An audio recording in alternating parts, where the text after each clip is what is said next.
오늘 예수님께서는 이제 예루살렘으로 올라가려고 하고 계십니다.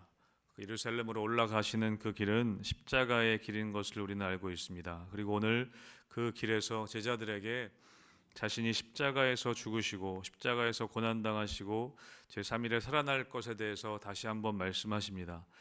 여러분, 예수님께서는 이 제자들에게, 다른 사람들에게는 알리지 않았던 이 십자가의 죽음과 부활에 대해서 세 번에 걸쳐서 말씀하고 계십니다.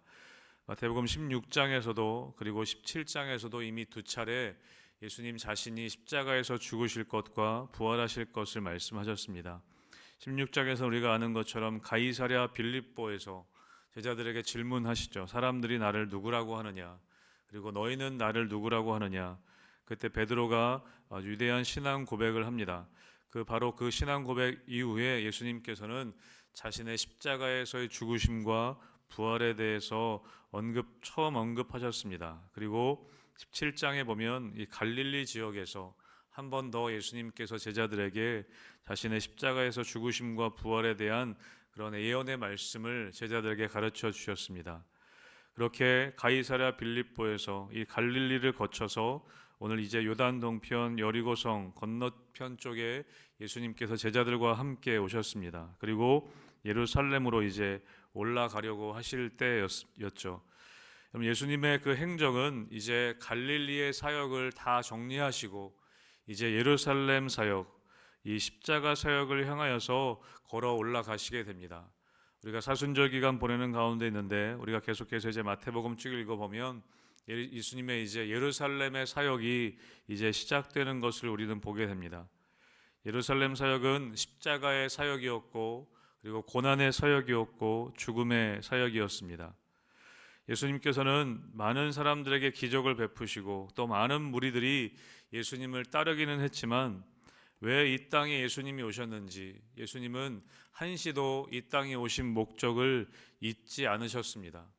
여러 가지 많은 일들을 감당하시고 기적을 행하시는 것을 통해 수많은 사람들이 팬이 되어서 예수님을 따랐지만 예수님은 거기에 취해 계시지 않고 예수님은 늘 이 땅에 자신이 왜 오셨는지 늘 기억하시고 한시도 잊지 않고 그 길을 묵묵히 걸어 오셨습니다. 그리고 오늘 17절에 보면 이제 예루살렘으로 올라가려고 하실 때라고 오늘 말씀은 기록하고 있습니다. 여러분, 예수님은 이 땅에 십자가를 지시기 위해 오셨습니다. 다시 말하면 죽기 위해 오셨다는 것이죠. 여러분, 우리 모든 인간들의 근본적인 질문이 이런 질문이 아닌가 생각됩니다. 나는 무엇을 위해 살아야 하는가? 그리고 나는 무엇을 위해 죽어야 하는가? 그것이 어찌 보면 우리 인간됨의 가장 근본적인 질문이라고 할 수 있습니다. 여러분, 예수님께서는 자신이 왜 살아야 하고 왜 죽어야 하는지를 분명히 알고 계셨습니다. 그리고 그 목적을 따라 길을 걷고 계신 것이었죠. 오늘 예수님께서는 다시 오늘 제자들에게 예수님의 죽음을 어떻게 정리하고 계시는지, 이 죽음에 대해서 어떻게 생각하고 계시는지, 죽음이 어떻게 정리되어야 하는지, 그 죽음을 걷기 위한 길이 어떤 길인지 이 제자들에게 분명히 밝혀주고 계십니다. 오늘 17절에 보면 예수님께서 12제자를 따로 데리시고 길에서 이르셨다라고 말씀합니다. 여러분, 예루살렘으로 가는 그 길에는 12제자만이 선택되었습니다. 많은 무리들이 따랐지만 예수님께서 예루살렘으로 가는 그 길에는 12제자와만 함께 하십니다. 그리고 그들에게 오늘 뭐라고 말씀하시는가? 19절과 18절과 19절에 이렇게 말씀하십니다. 보라, 우리가 예루살렘으로 올라가노니 인자가 대제사장들과 서기관들에게 넘겨짐에 그들이 죽이기로 결의하고 이방인들에게 넘겨주어 그를 조롱하며 채찍질하며 십자가에 못 박게 할 것이나 제3일에 살아나리라. 여러분, 분명히 예수님께서는 이 십자가의 죽음과 부활에 대해서 가르쳐 주고 계십니다. 다른 많은 무리들이 아닌 이 12제자에게 말씀하고 계시는 것이죠. 십자가의 죽음과 고난의 죽음, 그것이 어떤 의미인지에 대해서 말씀하십니다. 여전히 잘 이해하지 못하지만 이 제자들은 여전히 십자가와 부활에 대해서 이해하지 못하지만 그들에게 가르쳐 주고 계십니다. 여러분, 그리고 우리가 사도행전에 보면 아시지만 나중에 이 제자들을 통해서 그 십자가와 부활이 다른 사람들에게 증거되고 전파됩니다. 지금은 잘 이해하지 못하는 것 같지만 예수님께서는 그들을 통해서 이 부활의 증인이, 그들이 부활의 증인이 될 것을 아셨기에 그들에게 3번에 걸쳐서 계속해서 가르쳐주고 계십니다. 여러분, 결국에 예수님은 12제자를 통해 일하십니다.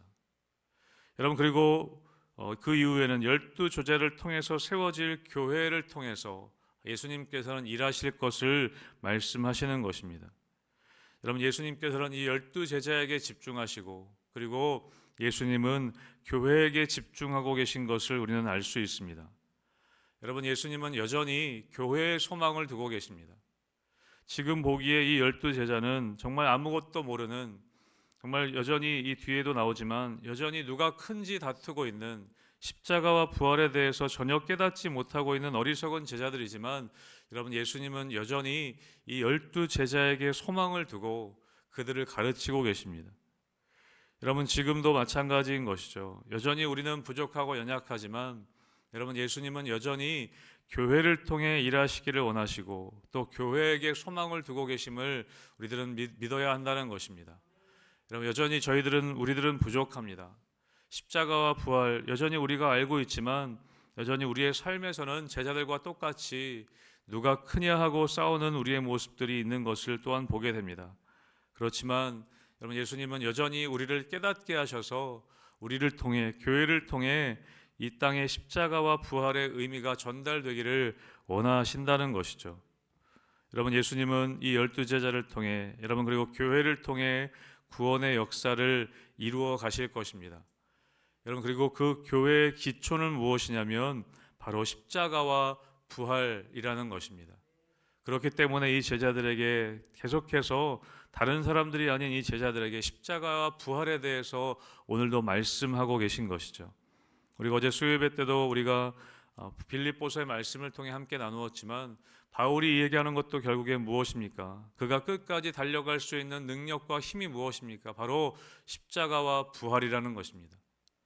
구원의 능력이 바로 거기에 있다는 것이죠. 여러분, 교회의 기초는, 또 우리 성도됨의 기초는 무엇이냐? 이 십자가의 신앙과 부활의 신앙이어야 한다는 것입니다. 사랑하는 성도 여러분, 여러분의 신앙이 이 십자가와 부활 위에 든든히 세워질 수 있게 되시기를 주님의 이름으로 축복합니다. 여러분, 결국에 예수님께서는 어떻게 고난을 받고 십자가에 죽으실 것, 그리고 사흘 만에 부활하게 되실 것이라는 것을 말씀하고 계십니다.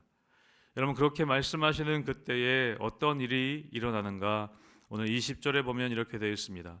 그때에 예수님이 그렇게 십자가와 부활을 말씀하시는 그때에 세베대의 아들의 어머니가 그 아들들을 데리고 예수께 와서 절하며 무엇을 구하니?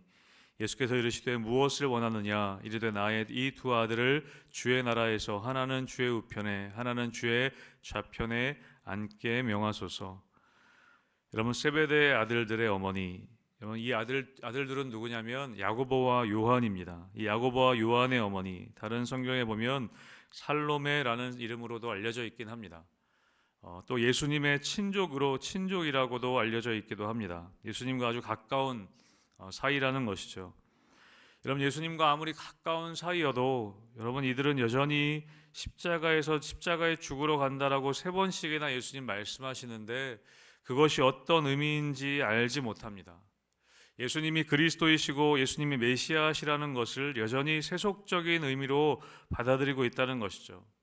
그래서 오늘 무엇을 부탁합니까? 이제 예루살렘에 입성하면서 메시아로 입성하실 때 여러분, 이 세베대 아들의 어머니는 무엇을 부탁하냐면 이제 로마로 입성하셔서 왕권을 탈취하고 왕의 보좌에 앉으실 때 자기의 아들들 야고보와 요한을 양옆에 좌우편에 앉게 해달라고 그렇게 부탁하고 있는 것이죠. 여러분, 예수님께서는 21절에 질문하십니다. 무엇을 네가 원하느냐? 여러분, 이 질문을 하시면서 예수님은 참 많은 마음들이 교체하셨을 것 같습니다. 지금 이 세베대 아들들의 어머니가 또 이 제자들이 무엇을 원하는지 알고 계셨기 때문에 이 질문을 하시면서 여러 가지 마음이 드셨을 것 같습니다. 도대체 지금까지 나와 함께하면서 무엇을 원하길래 여기까지 쫓아왔는지, 그리고 내가 3번씩이나 십자가에 대해서, 이 고난에 대해서 이야기하는데 아직도 지금 무엇을 원하고 있는 것인지 예수님께서는 답답한 마음을 가지고 이렇게 할 만 말씀하셨을 것 같습니다. 내가 무엇을 원하느냐. 그리고 나서 말씀하시죠. 22절에 보면 너희는 너희가 구하는 것을 알지 못하는도다. 내가 마시려고 하는 잔을 너희가 마실 수 있느냐. 여러분, 세베대의 아들들, 이 어머니는 그 아들들이 예수님의 오른쪽 왼쪽에 앉기를 구하고 있습니다. 여러분, 예수님을 쫓는다고 하는 모든 사람들이 동일하게 하시는 질문, 그들에게 하시는 질문이 무엇이냐면 너희가 무엇을 원하느냐. 여러분, 우리들에게도 말씀하고 계신 것이죠. 너희가 무엇을 구하느냐, 너희가 무엇을 원하느냐, 내가 주려는 잔을 너희가 마실 수 있느냐. 그렇게 동일하게 우리에게도 질문하고 계신다는 것이죠. 여러분, 이 땅에서 예수님을 따를 때 여러분 우리가 구하는 것, 또 여러분 예수님을 따를 때 우리에게 주어지는 것은 다른 것보다도 예수님을 믿고 예수님을 따름으로 인한 사실 우리가 원하는 축복보다는 여러분 고난이 우리를 기다리고 있다는 것을 우리는 알고 있습니다. 여러분, 예수님 믿기 때문에 사실은 우리가 당해야 될 고난들이 있음을 우리는 알지만 우리가 피하고 싶을 때가 있다는 것이죠. 여러분, 예수님 이후에 수많은 사람들은 예수님 믿는 것 때문에 순교했습니다. 제자들 대부분은 순교했죠. 고난당하고 순교했습니다. 그리고 그 이후에도 예수님 믿는 것 때문에 얼마나 많은 사람들이 순교했는지 우리는 그 이야기들을 알고 있습니다. 이 땅에 오셨던 많은 선교사님들도 여러분 그들이 어떤 축복을 경험하기보다 이 땅에서는 오히려 고난당하고 여러분 많은 병과 많은 여러 가지 질병들로 일찍 돌아가신 분들이 많은 것을 우리는 알고 있습니다. 여러분, 이 세베대 아들들의 어머니가 예수님의 좌우편에 앉히기를 원하셨지만 여러분 야고보는 일찍 순교하였고 요한도 많은 고난을 당하고 유배당하고 여러 가지 어려운 일들을 당한 것을 우리는 알고 있습니다. 여러분, 그러나 지금 예수님이 이렇게 말씀하실 때에 여전히 예수님을 잘 알지 못하여서 너희는 너희가 구하는 것을 지금 알지 못하고 있다라고 그런 말을 듣게 되는 것이죠. 여전히 영적인 무지한 상태에 있는 것을 우리는 보게 됩니다. 여러분, 그리고 우리가 읽게 될 내일 본문에 보면 여러분 내일 본문은 우리가 두 맹인에 대한 이야기가 이어져서 기록됩니다. 어쩌면 마태는 이 두 맹인의 이야기를 의도적으로 이 다음에 배치하고 있습니다. 여전히 영적으로 무지한 상태, 여전히 영적으로 그 눈이 가려져 있는 제자들과 비교하면서 이 맹인들의 이야기를 이어서 말씀하고 계신 것이죠. 사랑하는 성도 여러분, 우리의 눈이 밝아져야 할 것입니다. 우리가 믿음의 눈을 들어서 우리가 가려는 길과 또 예수님을 따르는 길이 어떤 길인지를 우리는 분명히 알아야 할 것이라는 것이죠. 여러분, 예수님이 가시려는 그 길, 여러분 제자들은 나중에 성령의 충만함을 받고 여러분 자원하여서 그 고난의 길을 걷게 됩니다. 그리고 이 땅에서는 사람들이 보기에 축복의 길이 아닌 어쩌면 저주의 길을 걸어가는 것처럼 보였지만 여러분 궁극적으로 그 길이 복된 길임을 우리는 알고 있다는 것이죠. 여러분, 십자가의 그 길이 사람들 보기에는 고난의 길이고 또 저주의 길일 수 있지만 여러분 궁극적으로는 그 길이 복된 길임을 이 제자들은 나중에 성령 충만하여서 알게 되었던 것입니다. 여러분, 그리고 그 이후에 예수님께서는 12제자들에게 이렇게 말씀하시는데요. 여러분, 나머지 10제자가 이 세베대의 아들들의 어머니의 이야기를 듣고 나중에 분내합니다. 그리고 그 이후에 예수님이 뭐라고 말씀하시는가? 예수님이 이 땅에 오신 목적을 다시 한번 말씀하시고 또 예수님 따르는 자들의 삶이 어떠해야 되는지를 말씀하고 계십니다. 25절에 이렇게 말씀하십니다. 예수께서 제자들을 불러다가 이르시되 이방인의 집권자들이 그들을 임의로 주관하고 그 고관들이 그들에게 권세를 부리는 줄을 너희가 알거니와 너희 중에는 그렇지 않아야 하나니 너희 중에 누구든지 크고자 하는 자는 너희를 섬기는 자가 되고 너희 중에 누구든지 으뜸이 되고자 하는 자는 너희의 종이 되어야 하리라. 여러분, 예수님께서는 이 땅에서 이 세상에서 으뜸될 수 있는 두 가지 길이 있다는 것을 우리에게 말씀하십니다. 여러분, 세상에서 으뜸되는 길은 무엇입니까? 수많은 사람들을 복종케 하고 나를 섬기게 함으로 내가 으뜸이 되는 길이 있다고 말씀하십니다. 그게 25절의 말씀이죠. 1인자가 되는 길입니다. 권력의 길이든 어떤 길이든 사람들에게 인정을 받고 사람들에게 섬김을 받고 그 위에 올라가는 1등이 있다는 것을 말씀하십니다. 여러분, 그러나 하나님, 예수님이 또 말씀하시는 것은 무엇이냐면 하나님의 나라의 질서는 정반대라는 것이죠. 모든 사람을 섬김을 통해, 모든 사람의 종이 됨을 통해 첫째가 되는 것, 으뜸이 되는 것. 여러분, 그렇게 세상적인 질서와 하나님의 질서는, 하나님 나라의 질서는 정반대라는 것을 말씀하고 계십니다. 여러분, 세상은 자기 성취에 관심이 있습니다. 자기의 업적이 관심이 있습니다. 여러분, 그러나 예수님을 따른다는 것은 무엇이냐면 자기 부인과 자기 부정의 길을 걷는 것입니다. 그것이 우리의 삶의 목적이 되는 것이죠. 여러분, 그래서 세상과 우리는 섞일 수 없다는 것입니다. 자기 성취가 목적인 세상과 여러분, 자기 부인이 목적인 우리가 어떻게 섞일 수 있겠습니까? 여러분, 세상 사람들이 사는 대로 살 수 없다는 것입니다. 세상은 자기를 성취하기 위해 살아가는 길이지만 여러분, 그리스도인들이란 자기를 부인하기 위해 사는 길임을 예수님께서 오늘 말씀하고 계십니다. 여러분, 그리고 오늘 예수님이 이 땅에 오신 목적, 그리고 예수님을 따르는 사람들의 삶의 목적이 어떠해야 하는가를 이렇게 말씀하십니다. 우리 마지막으로 28절의 말씀 같이 읽겠습니다. 시작. 인자가 온 것은 섬김을 받으려 함이 아니라 도리어 섬기려 하고 자기 목숨을 많은 사람의 대속물로 주려 함이니라. 아멘. 여러분, 예수님께서는 계속해서 제자들에게 하나님 나라의 법칙에 대해서 말씀하고 계십니다. 이 앞부분에도 계속해서 천국은 어떤 곳인지, 하나님 나라는 어떤 곳인지 제자들에게 가르쳐 주고 계십니다. 그리고 오늘 정말 클라이막스라고 할 수 있는 28절에서 예수님은 하나님 나라의 법칙을 우리에게 말씀하고 계십니다. 인자가 온 것은 섬김을 받으려 함이 아니라 섬기려고 왔다.